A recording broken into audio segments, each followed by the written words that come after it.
Good morning student.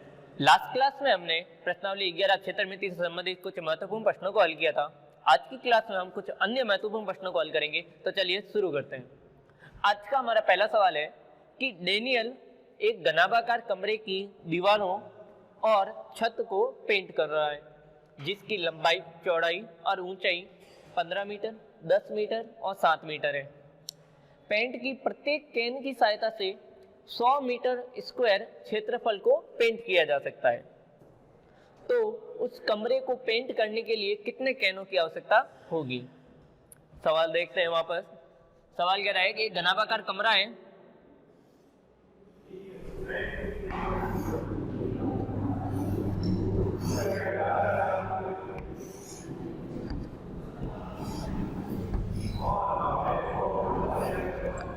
एक कमरा है घनाभ की आकृति का जिसकी लंबाई 15 मीटर, चौड़ाई 10 मीटर और ऊंचाई 7 मीटर है।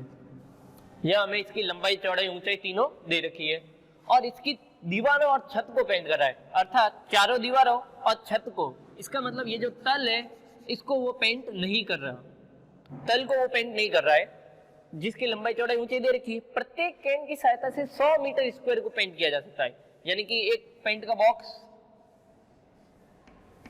जिसके अंदर पेंट है, एक बॉक्स से यानी एक कैन से 100 मीटर स्क्वायर के ऊपर क्षेत्रफल पर पेंट किया जा सकता है। तो मुझे इस कमरे को पेंट करने के लिए ऐसे कितने बॉक्स या कितने कैन की आवश्यकता होगी? यानी हमें ये पेंट के कैन है वो कितने चाहिए? 4 चाहिए, 5 चाहिए, 10 चाहिए, 15 चाहिए। तो उसके लिए क्या करेंगे? पहले हम क्षेत्रफल निकाल देंगे। कुल क्षेत्रफल आ जाएगा, उसमें हम 100 का भाग देंगे। 100 का क्यों देंगे? क्योंकि एक कैन से 100 मीटर स्क्वायर का भाग पेंट हो सकता है। तो कुल के लिए कितने पेंट की डब्बों की आवश्यकता होगी? तो देखते हैं, इसको अपन करते हैं।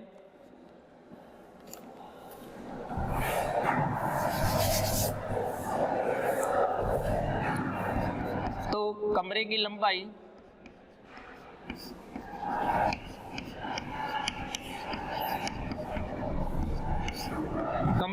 हमें दे रखी है 15 मीटर।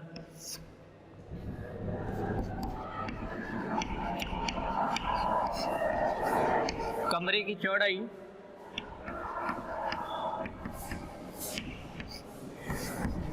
वह हमें दे रखी है 10 मीटर।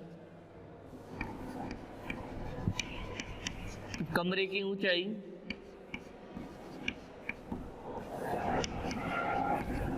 हाइट हमें दे रखी है 7 मीटर। लंबाई, चौड़ाई, ऊंचाई दे दी। अब हम जो कमरे को पेंट कर रहे हैं तो हम किसको कर रहे हैं? चारों दीवारी। तो 4 दीवारी का क्षेत्रफल लगाएंगे और साथ में हम किसको पेंट कर रहे हैं? छत को। तो कमरे का क्षेत्रफल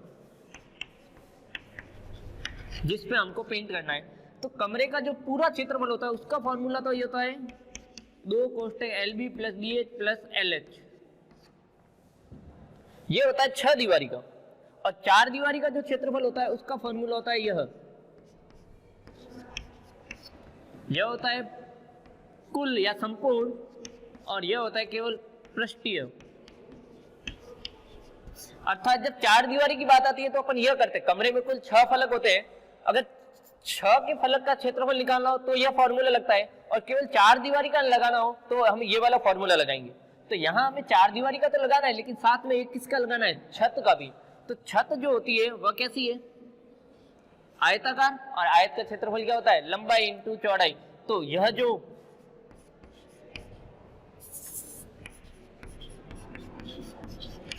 जो 4 दीवारी का क्षेत्रफल था, इसके अंदर हम एक LB को जोड़ देंगे। क्यों जोड़ेंगे? क्योंकि साथ में हम दीवारों के साथ साथ किसको पेंट कर रहे हैं? छत को भी। और नहीं तो दूसरा तरीका, इस पूरे में से यह जो नीचे वाला है इसको हटा देंगे तो भी आंसर आ जाएगा। तो हम यह वाला फॉर्मूला यूज करेंगे। तो जो क्षेत्रफल का फॉर्मूला होगा 2 कोष्टक BH प्लस LH। यह तो हुआ 4 दीवारी का, लेकिन हम दीवारों के साथ साथ किसको पेंट कर रहे हैं? छत को भी। तो छत का क्षेत्रफल हो जाएगा लंबाई इंटू चौड़ाई, क्योंकि छत कैसी? आयताकार। अब इसमें हम मान पुट करेंगे और आंसर प्राप्त करेंगे। 2 कोष्टक B इंटू H। B का मान है 10, H का मान है 7 plus L into H। L into H plus L into B, L into B. अब हम सरल कर लेते हैं, तो 2 कोष्टक 10 का 7 से 70 प्लस 15 का 5 से 105 और प्लस 15 का 10 से। अब पहले कोष्टक को सरल कर लेते हैं, तो 2 इंटू 175 और प्लस 150। अब 2 का 175 से गुणा होगा तो हो जाएगा 350 और प्लस 150, तो कुल मिला के आंसर आ जाएगा 500 मीटर स्क्वायर। आंसर क्या आ जाएगा?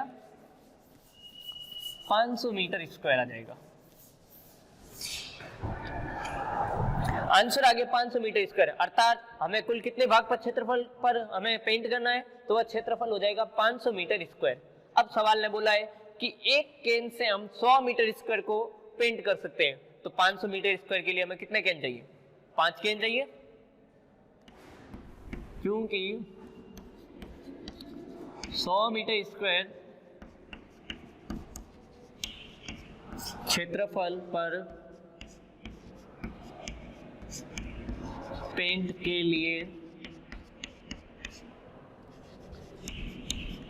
केन बराबर 1। 100 मीटर भाग पर हमें पेंट करना है, तो उसके लिए मुझे कुल केन कितना चाहिए? 1। तो इसलिए अब हमें कितने भाग पर केन पेंट करना है? 500 मीटर स्क्वायर क्षेत्रफल पर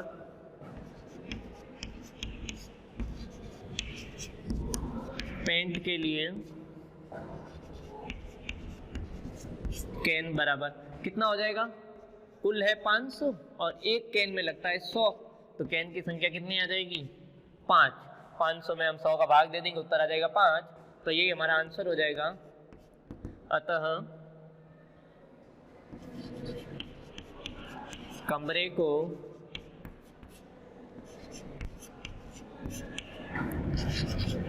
पेंट करने के लिए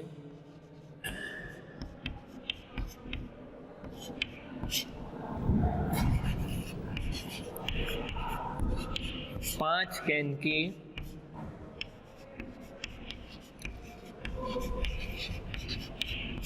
आवश्यकता होगी। अतः कमरे को पेंट करने के लिए कितने केन की आवश्यकता होगी? 5। वापस समझते हैं इसी सवाल को एक बार वापस। डेनियल एक घनाभागाकार कमरे की दीवारों और छत को पेंट कर रहा है, जिसकी लंबाई, चौड़ाई, ऊंचाई 15 मीटर, 10 मीटर, 7 मीटर है। पेंट की प्रत्येक केन की सहायता से 100 वर्ग मीटर क्षेत्रफल को पेंट किया जा सकता है, तो उस कमरे को पेंट करने के लिए मुझे कितने केनों की आवश्यकता होगी? तो कमरे की हमें लंबाई, चौड़ाई, ऊंचाई तीनों दे रखी है।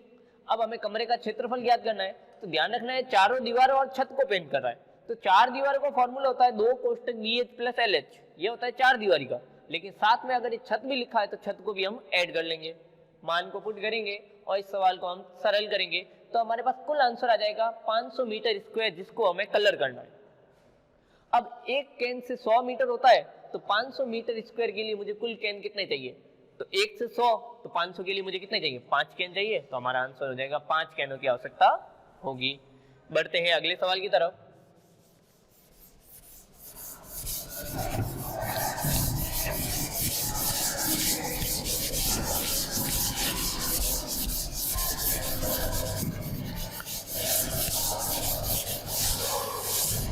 देखते हैं अगला सवाल।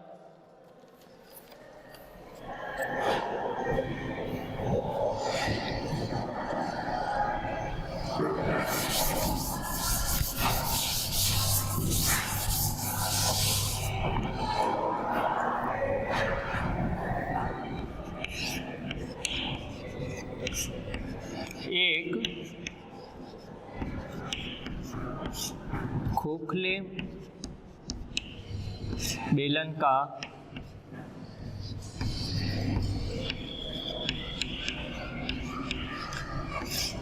वक्र पृष्ठीय क्षेत्रफल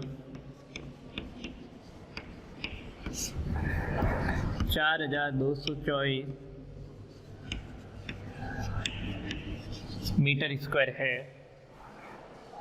इसे सेंटीमीटर, इसे इसकी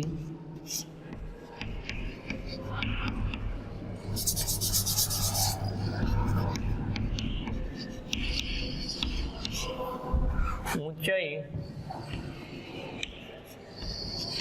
के अनुदिश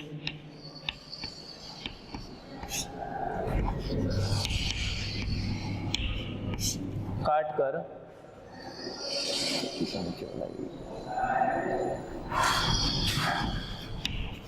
33 सेमी चौड़ाई की एक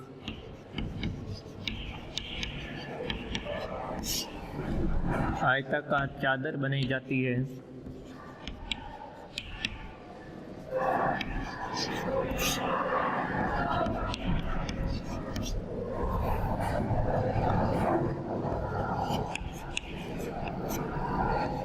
तो आयताकार चादर का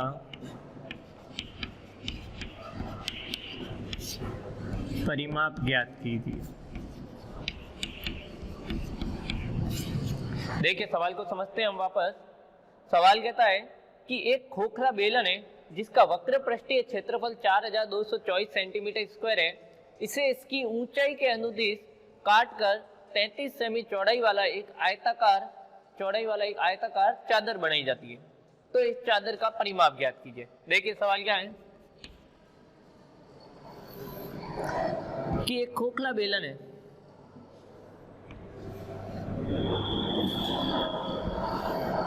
जिसका मैं वक्र पृष्ठीय क्षेत्रफल दिया हुआ है 4224 सेंटीमीटर स्क्वायर। इसको क्या किया जाता है कि इसकी ऊंचाई के अनुदिश, तो इसकी ऊंचाई क्या है, यह इसकी ऊंचाई है, इसको इसकी ऊंचाई के अनुदिश काटा जाता है। इसको अगर अपन यहां से काटेंगे तो यह हमें एक आयत मिलेगा। इसको इसकी ऊंचाई के अनुदिश यदि काटेंगे तो ये क्या बनेगा, आयत, जिसकी हमें चौड़ाई दे रखी है 33 सेंटीमीटर। तो इसकी जो चौड़ाई है वो इसकी क्या है, ऊंचाई, क्योंकि अपन ऊंचाई के अनुदिश ही काट रहे हैं। इसको अपन खोलेंगे तो ये इस तरह से खुल जाएगा। तो यह जो होगी ऊंचाई वो हमें मिल गई 33 सेंटीमीटर। तो यह जो हमें आयताकार चादर मिली, तो अब हमें इस चादर का परिमाप ज्ञात करना है, अर्थात हमें इसका परिमाप ज्ञात करना है। तो आयत का परिमाप होता है 2 गुना लंबाई प्लस चौड़ाई। तो चौड़ाई पता है लेकिन लंबाई हमें नहीं पता, इसकी लंबाई कितनी है वो हमें नहीं पता है। तो यदि हम ध्यान से समझे तो जब हम इसको खोलेंगे, ये जो खोखला बेलन है इसको जब हम खोलेंगे तो इसकी जो लंबाई होगी वो क्या होगी, यहाँ से जैसे अपन ने इसको काटा तो इसकी लंबाई क्या होगी, ये वाला हिस्सा यहाँ से यहाँ तक ये पूरा खुल जाएगा, ऐसे बंद है, ये ऐसे खुल जाएगा। तो इसकी लंबाई क्या होगी, यहाँ से लेके यहाँ तक। तो ये एक तरह से क्या है, वृत्त की क्या है, परिधि। तो इसकी लंबाई क्या हो जाएगी, जो वृत्त की परिधि होगी, यानी इसकी लंबाई हो जाएगी 2πr, क्योंकि वृत्त की परिधि का फॉर्मूला क्या होता है 2πr। तो जो इसकी परिधि है वही इसकी क्या हो जाएगी, चौड़ाई। अब हमें चौड़ाई पता चल गई, अब हमें आर पता करना है। तो सबसे पहले हम यह जो वक्र पृष्ठीय क्षेत्रफल है इस फॉर्मूले को लगाकर हम इससे आर की वैल्यू प्राप्त करेंगे। आर की वैल्यू को यहाँ रखेंगे जिससे हमें चौड़ाई मिल जाएगी, और उसके बाद हम इसका क्या निकालेंगे, क्षेत्रफल। तो सबसे पहले देखते हैं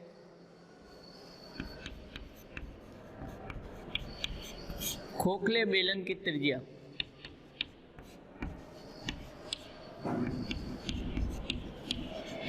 वो हमें नहीं पता है, तो माना आर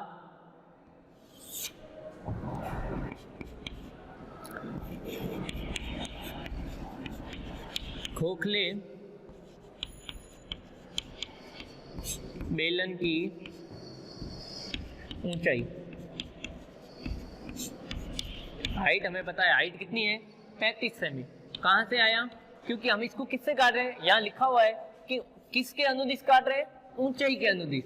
तो जो इसकी चौड़ाई बनेगी वही इसकी क्या बनेगी, ऊंचाई। इसको हमने ऊंचाई के अनुदिश काट दिया। अब खोखले बेलन का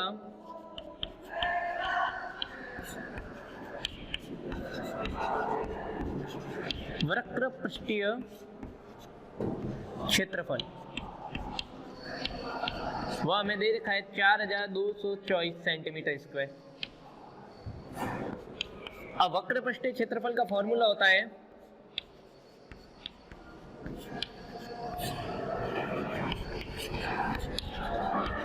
उसका फॉर्मूला होता है 2πRh। वक्र पृष्ठीय का फॉर्मूला क्या होता है 2πRh। इसके अंदर हम h की वैल्यू पुट करेंगे और यहाँ हम बराबर में 4224 रखेंगे तो हमें किसकी वैल्यू मिल जाएगी r की वैल्यू। तो 2 इंटू पाई की वैल्यू होती है 22/7 इंटू r इंटू h की वैल्यू है 33 बराबर में रखेंगे 4224। अब हम क्या करेंगे इसका पक्षांतरण करेंगे। तो पक्षांतरण के लिए हम देखें कुछ भी कट नहीं रहा है तो जो इसके r के गुणा में है वो सब चले जाएंगे भाग में और जो r के भाग में है वो सब कहाँ चले जाएंगे गुणा में। यानी r की वैल्यू हो जाएगी 4224 इंटू 7 बट्टे में आ जाएगा 2 इंटू 22 इंटू 33। वापस समझिए यह इसके भाग में था तो गुणा में चला गया और ये तीनों इसके गुणा में थे तो ये तीनों इसके भाग में आ गए। अब हम देखें यह कट गया 2 बार 11 के पार्ट से और इसको हम काटेंगे 11 के पार्ट से। तो 11 एकम 11 11 दूनी 33 11 तिया 33 पीछे बच गए 92 तो ये कट जाएगा 8 बार पीछे बच गया 4 और 4 ये हो गया कट गया। इसको हमने काट दिया। अब हम इसको काट देते हैं 4 के पार्ट से। यह कट जाएगा 2 के पार्ट से और यह फिर एक बार और कट जाएगा 2 के पार्ट से।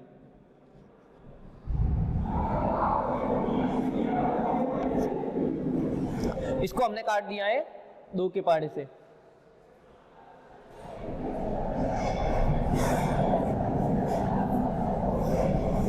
एक बार वापस देखते हैं।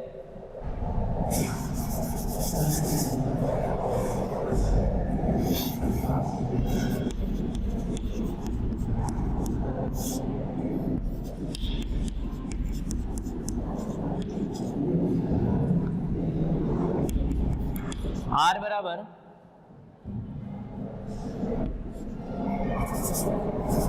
इसको हमने काटा 2 बार 11 से इसको हमने काटा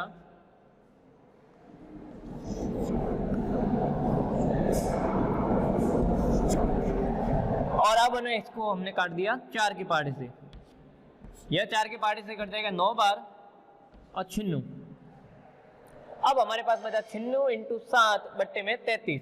क्या बचा 96 इंटू 7 बट्टे में 33 और यह वापस 3 के पार्ट से कट जाएगा तो r की वैल्यू हो जाएगी और यहाँ 3 के पार्ट से आ जाएगा 32। ठीक है वापस समझिए। पहले हमने इसको काटा 11 के पार्ट से, यह 2 बार कटेगा और यह 11 के पार्ट से कटेगा 384 बार। अब 384 को हमने सीधा 2 इंटू 2 कितना हो गया 4 4 के पार्ट से काट दिया तो आ जाएगा 96 और 96 इंटू 7 बट्टे 33 ये दोनों वापस 3 के पार्ट से कट जाएगी तो इसका उत्तर आ जाएगा 32 इंटू 7 बट्टे 11। अब ये आगे सरल नहीं हो रहा तो r की वैल्यू हम यही रखेंगे। यह हमारी होगी r की वैल्यू। अब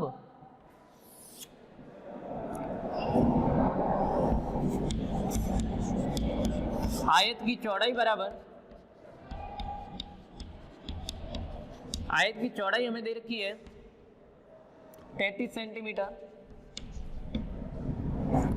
और आयत की लंबाई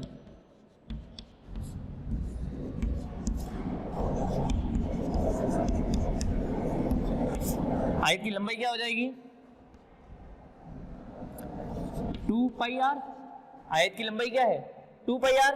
अब इसके अंदर मान पुट करेंगे 2 इंटू पाई की वैल्यू 22/7 इंटू r की वैल्यू क्या आई यह रही तो 32 इंटू 7/11।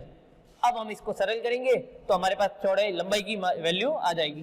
तो 11 से यह कट गया 2 बार और यह 7 से यह 7 कट गया तो हमारे पास लास्ट उत्तर बचा 2 इंटू 2 यानी 4 इंटू 32। जब हम इसको सरल करेंगे तो हमारे पास लास्ट उत्तर आ जाएगा 128 सेंटीमीटर।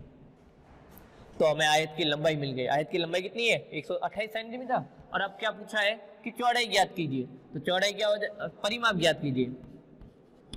तो आयत का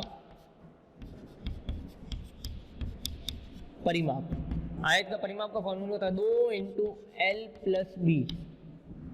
वैल्यू को पुट करेंगे 2 इंटू लंबाई है 128 प्लस चौड़ाई है 33। सरल करेंगे 2 इंटू इन दोनों को हम आपस में जोड़ देंगे 161 और इसका हम गुणा कर लेंगे तो हमारे पास लास्ट आंसर आ जाएगा 322। अतः